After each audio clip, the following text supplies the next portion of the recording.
So I was going to ask you, is that it? Is that... This is it. This is the first guitar that I ever recorded with. The first guitar I bought with the idea that I might actually play with the band on stage in front of a live audience. I think I was 17 at the time when I bought it, and we just got together. I don't think we were U2 at that point, and I bought it in New York, where I happened to be. I bought it new. I just picked it up in the store, and it just felt so great. This is it. I actually went in to buy, I think I was going to buy a Les Paul, but I just fell in love with this guitar. I brought it back, and I was slightly like, oh shit, like it's a little strange looking. You know, I thought, are the guys in the band going to look at it and go, what? You're not out, serious. you know?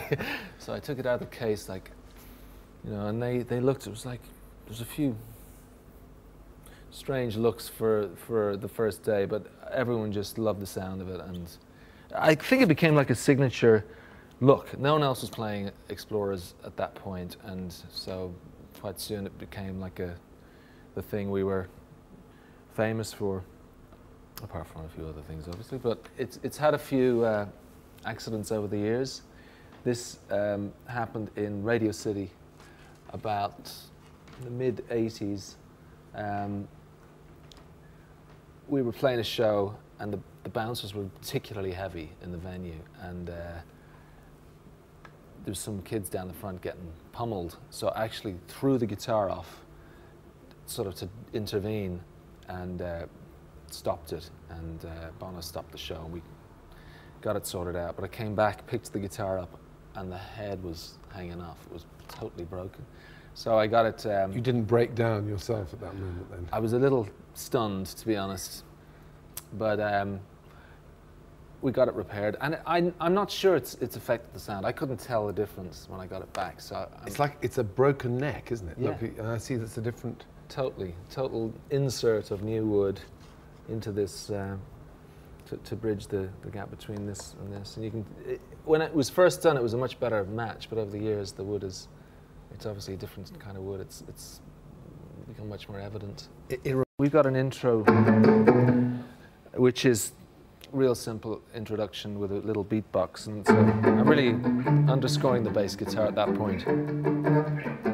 And then we go to the echo sound, which is the verse.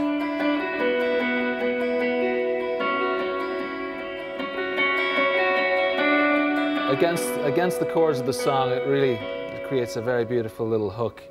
And then the big kind of chorus sound is the chords, obviously. And this was an interesting part. It caused a bit of a stir in the studio when I first played it. I'll try and play it a bit more quietly.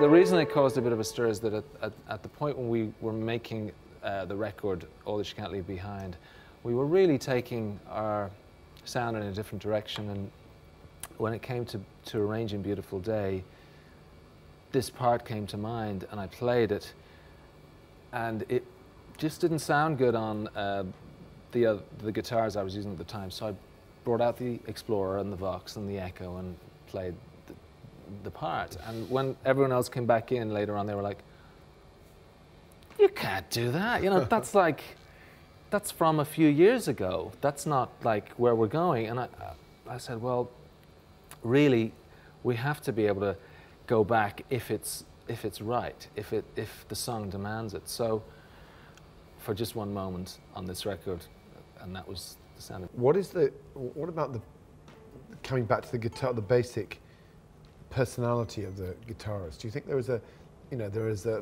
lead singer personality and there's a lead guitar personality? I mean, is that all just a cliche, or is there No, I think there probably is, but I don't think it's one. I think for guitar players, there's a couple of different types, you know. I think there are the sort of the gunslinger guitarists it's sort of the fastest draw in the West mentality.